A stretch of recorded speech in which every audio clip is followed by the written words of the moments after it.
Right now on Denver 7 News at 4, the Fed will likely raise interest rates this week. We take a look at how that decision will impact your day-to-day life. A growing number of programs have been giving people a basic income with no strings attached.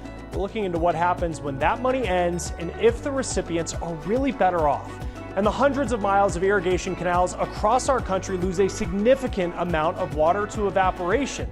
The new plan to reduce this and generate power at the same time. And new video shows an RTD security officer being attacked on a train. We're grateful for people who called 911. What we've learned about the suspect who was arrested and what he was armed with.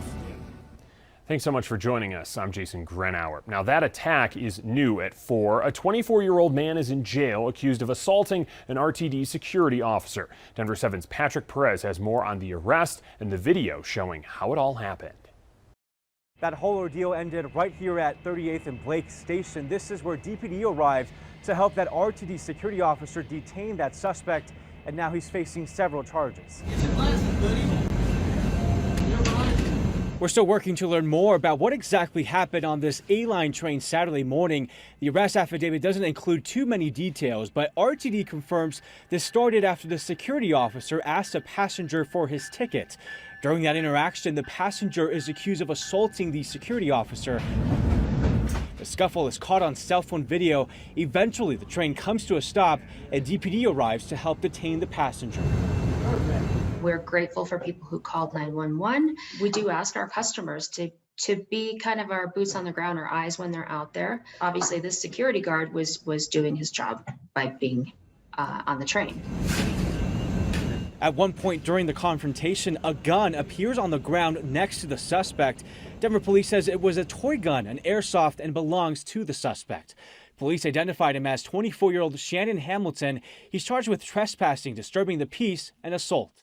And at last check, that suspect remains in the downtown detention center. In 5 Points, I'm Patrick Perez, Denver 7. Patrick, thank you. Denver wants to expand affordable housing by requiring developers to include affordable units in developments with 10 or more units. But how many will be required and who's eligible? Denver 7's Christian Lopez takes a closer look at the proposal. Well, the community can weigh in by going to the City of Denver's website. Let me break down what those options are for you. They include the option of making 8, 12, or 15% of units be affordable. You can also choose whether to make them affordable to people making 60 to 90% of area median income. That's a range of $44,000 to $66,000 for a single person. The city got to these ideas after the first round of public comments. In that round, some people asked for fee reductions for the permits on affordable units. Community members also asked for the affordability line to be dropped to 30% of area median income. Others asked for up to 100% of area median income.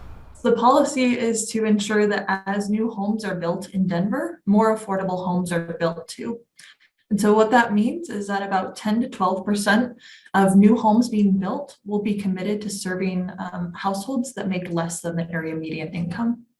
And you can go to denvergov.org/affordability incentive. Those comments are due by midnight, and this will help staff create a proposal that will then go to City Council. Reporting in Denver, I'm Christian Lopez, Denver 7.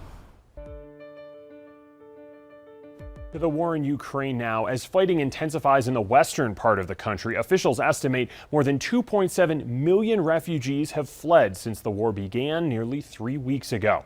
A Colorado man has family living in Ukraine, and now they're refugees. Michael Weinar met his family on the border of Slovakia and Ukraine. Everyone except his brother-in-law was able to cross. His brother-in-law is 36, and Ukraine is banning men 18 to 60 years old from leaving. Michael's relatives are now refugees in Slovakia, and he says Ukraine needs more support. I think America can do more, and I think America has to do more because they see, tens of thousands of people getting murdered needlessly. Michael says his family will stay in Slovakia until the war ends, and if the situation escalates, he will try to move them to the United States. The price of oil is going down. It's bringing down gas prices slightly. There's certainly uncertainty about just how long that will last. The national average today is $4.32 a gallon, according to AAA. That is down just slightly from the highest recorded average of $4.33 a gallon on Friday. That is still 30 cents up from where we were a week ago and more than 80 cents from just a month ago. Now, gas prices are expected to stay high for weeks, if not months, and everybody's looking for a way to save. So we are asking if a gas-branded credit card offered by a gas station could actually be worth it. The ones from the gas stations themselves often don't have the most attractive rewards. Usually from the gas station itself, you only get something like 5 or 10 cents off per gallon. And actually, the more prices rise, the less meaningful that is on a percentage basis. Ted Rossman analyzes credit cards and says that you're better off with a general purpose credit card with strong gas rewards over that card from a gas station. It is often easier to qualify for a gas station's card, but it is not going to pay off the same way. So almost all the major brands have apps that let you save 5 or 10 cents per gallon. What I like to do is stack that. So like if I use a card that gives 3, 4, 5% back on gas and stack it with an app that's going to give me another 5 or 10 cents a gallon at that specific station, that's 2 ways to save instead of just one. Some rewards, credit cards that give you 5% cash back on gas include the Citi Custom Cash Card and cards from Costco and Sam's Club. You do want to keep in mind with those cards that you have to pay for the store membership as well, but you don't have to get your gas only there, but you may not need a new card depending on just how much you drive. Maybe you actually have a gas benefit that's not the headline, kind of like me. Maybe you think of it as a grocery card, but it also gives pretty good gas rewards. Some travel cards actually consider gas a travel expense. So if you get like 3 points per dollar on travel, look into the fine print. Does that also include gas?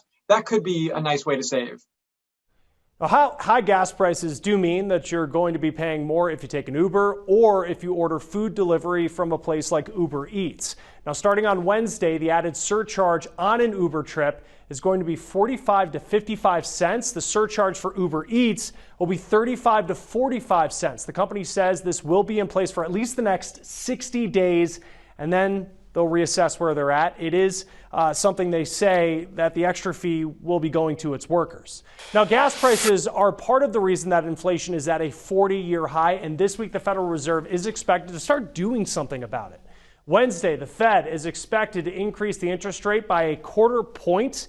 It would be the first increase in 3 years. It will likely be the start of more increases to come. Financial analysts tell us that we can expect to see the impact the fastest on things like credit card debt and home equity lines of credit.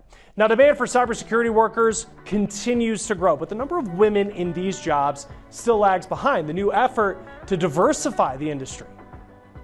And we all love the great outdoors here in Colorado, especially in the spring. But big changes are coming to one of our favorite hiking spots. What's ahead for the Gross Reservoir? Denver 7 News at 4 returns.